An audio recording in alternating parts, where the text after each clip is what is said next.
Out to you, Akela, as you were listening to the vice president there.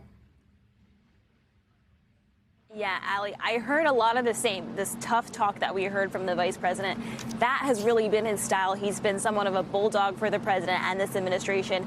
He said all parties involved have reasons to point fingers at each other, but he wants, as you said, everyone to focus on the future. He said that's going to involve constant monitoring, and he spoke about the center that the U.S. is standing up there to oversee this deal.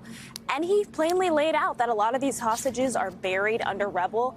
We should note that that was known before this hostage and prisoner exchange deal was struck, that not all of the remains would be returned. That is something that Vice President himself telegraphed, I recall, on a Sunday show the day before this deal. Yeah. And you also have this point of tension with Israel, that they need to be surging humanitarian aid into Palestine. There's questions about whether Israel is doing everything they can to do that. But the vice president has said in the past, when it comes to Hamas, that there are these different factions within this designated terrorist group by the U.S. and, frankly, most of the Western world.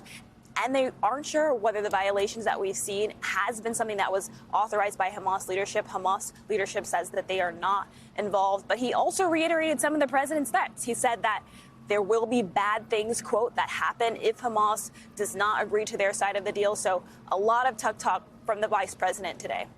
Yeah, tough talk, optimistic talk. And I think the White House is really leaning on that idea of different factions within Hamas to blame the violence that could be a potential violation in this ceasefire on those factions and not Hamas leadership. That's, I think, a key point here that we heard the vice president reiterate, especially when he talked about warning Hamas that they must, in his words, disarm, behave, and not kill the Palestinian people. Akela Gardner is setting the scene for us as we dig in with